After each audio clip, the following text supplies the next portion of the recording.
bill that I referred to earlier, the Senate Bill 776, and the number that I was looking for earlier, Chicago has a $400 billion economy annually. Annually, $400 billion goes through this community as a whole. But in regards to your question, I'll just build on what Revin said. It is policy, but the point that we're at in the implementation of the policy, it was plain, as he pointed out, 10, 15 years ago. Because in closing those schools, they have an eye on that land. Think about it this way. Anyone that has, and not even people that have none, but people that move, the first thing they want to know about the community they're moving is, what kind of school? So if they close your school, they've taken your community. That's what that means. That's the first step, is taking your community, is taking your school. Because this is a strategic process, remember? If you can't educate your children, they don't have a safe place to go, you don't have a safe place. Because that's your number one priority. That's all. Mr. Hill. Hi. First of all, let me thank everybody for hearing me. Let me first of all commend Dr. Frazier for bringing the National Council on Educating Black Children to the community. We have had we have quite a few organizations that every time they have a convention, it is always downtown or over by the airport, and of course they have all kinds of reasons for that happening because, well, you don't have the hotels, you don't have the meeting rooms, et cetera, et cetera. But this can always happen with each and every convention, so I want to commend Dr. Frazier, the National Council on National Council on Educating Black Children. I pose this question since this is a National Council on Educating Black Children. I heard, number one, you have a plan that you've taken strategically, you put some things together, correct? That, hey, here is a blueprint. So that's number one, a blueprint. Now, I heard Revin fellows who we work together say boots on the ground. I've heard Terrence Mitchell say strategic planning. I've heard Sister Tracy, right, say that, hey, we've got the National Block Club, university, so that this is organized. The gap is we are on high here and on low here, and we never seem to come together. So that blueprint there ain't going nowhere. Ain't going nowhere unless it's really connected to the boots on the ground. The people are going to be pushing it. We have so many organizations here in the city of Chicago that are doing different things that they're not connected. But we're not connected from the top to the bottom. And I work on boots on, I'm an Alpha Phi Alpha, so don't think that I'm just on the boots on the ground. I'm packing the, Morehouse and all 9 yards, all that. Don't want you to think that. Plotting at the same time.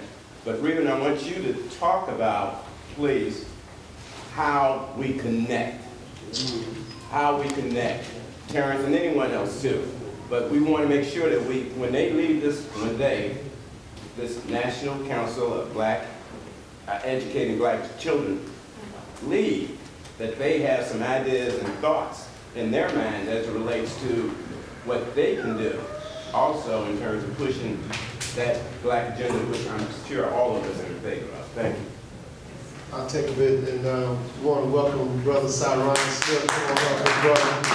Young man that we talked about with the National Block. Come on up, Brother Sy. I appreciate you. I love to share that. Yes, sir. All right. Well, one of the things I think, James, that can happen and what we've been trying, because I'm looking in this room and I want the people from out of town to know that these people are in this room are actually boots on the ground, getting work done.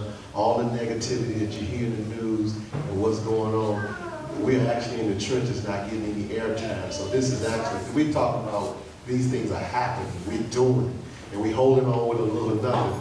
and holding on to God and keeping it going to God see fit to anoint what everything is and holiday.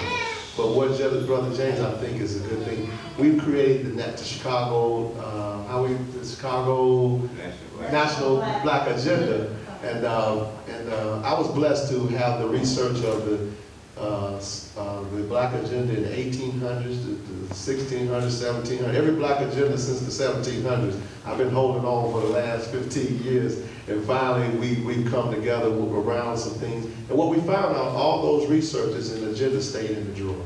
They never got implemented. And so the key now is, we talked about here and there, is the delivery system, and I want Syron to talk about it as I paint the picture. We have the National Black Agenda, where we set up a National Black Agenda to be the vessel to channel this document and other documents as to start the conversation in every major city, on every major block, in every major community, and have them interface with the Facebook technology. Mr. Syron, who's an expert in blog, one of the guys is doing the video, and we be able to take that to our young people who are using the technology on Texas and say that you have a Black agenda with hip hop in it. You have a Black agenda with education in it. And then we begin to channel that to educate the people to the block. And then getting that to the Black businesses. Brother Durrell is dealing with Black Wall Street, the history of Black Wall Street. How that agenda in education and entrepreneurship and business to go to Black Wall Street, which is the first millionaire Black Wall Street, where we were buying Black, doing Black, and had our money and love each other and spend our money. So using that channel and channeling it around to our Chamber of Commerce, and then getting it down to the block with Brother Syron, as he does. He has an organization that on Wednesday is Buy Black Wednesday.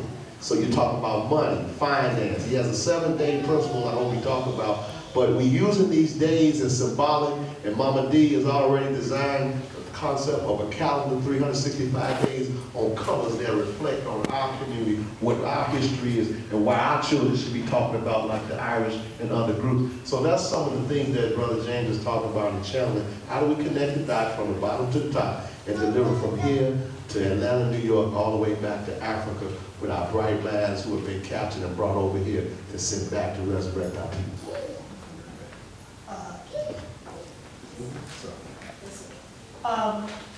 I know we have to keep it going because we got about 15.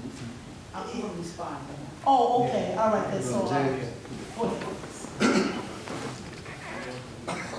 And you keep going. I'm just sitting here very, very happy because I seldom have a chance to get with people who have that sense of consciousness. And the very first thing that I learned from my teacher, Dr. Asa Hilliard, that you have to have a sense of consciousness. You have to be able to relate to other African people that look like you and people that have some connection to you, to your family, to your church, and so forth.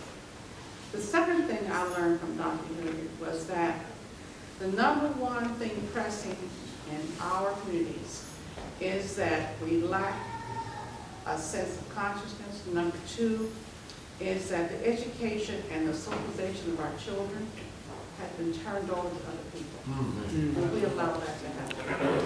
We turn over our education. We turn over how they're socialized. Whether it's to rap music, whether it's to a white teacher, whomever it is, we turn it over to someone else. We got to get that back. Number three is that we own no mass communication system. When you talk about that divide, the thing that we lack is a system that allows us to know what is going on nationally, locally, and statewide. We don't own a TV station. We don't own a radio station hardly anymore.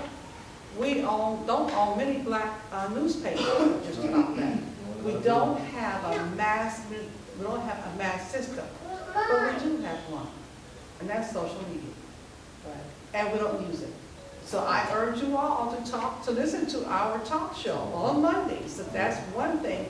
We have over 10,000 listeners, and we're talking about black issues and black children and the education. What's the name of the show? I learned about from Dr. Hilliard. The name of the show. The name of the show. Is NCEBC Talk Radio. NCEBC Talk Radio. It's on Blog Talk And the phone number to call in to listen and to ask questions and take part is 714-242-5228. We're on every Monday at 10. And the last thing that I learned from Dr. Hilliard, and the most important thing, we own no banks. We walk all our money back across the street. And so these are some things that we can begin to work on. I was so happy to hear this young man doing so many of the things that I believed in so strongly, having come out of the Black Panther movement, the civil rights movement. I believe in many of the things that you are actually doing. So I want to say to you, keep up that fantastic work. Thank you. Ma'am, Yes. I want to just pick up and briefly. I came to Council, the next council, I educated black children for the last 10 years of trying to put this piece together that young man talked about. You have a black man. We have one all over this country, but we have not had the force to put it together. This is what this council does. This is why you come to this council. We tell you strategies, and Kamala will talk in a few minutes. We take the latest research, the White House initiative is one. We align it with the blueprint, and we align it with strategies to write a black male action plan. We do this in cities all over. All over the United States. We do it with small groups, large groups. We create, we have a reading center, learning center, Dr. Augustus Hoffman, literacy center, which we train, come to the community, write the curriculum for, do all that, show them how to set it up.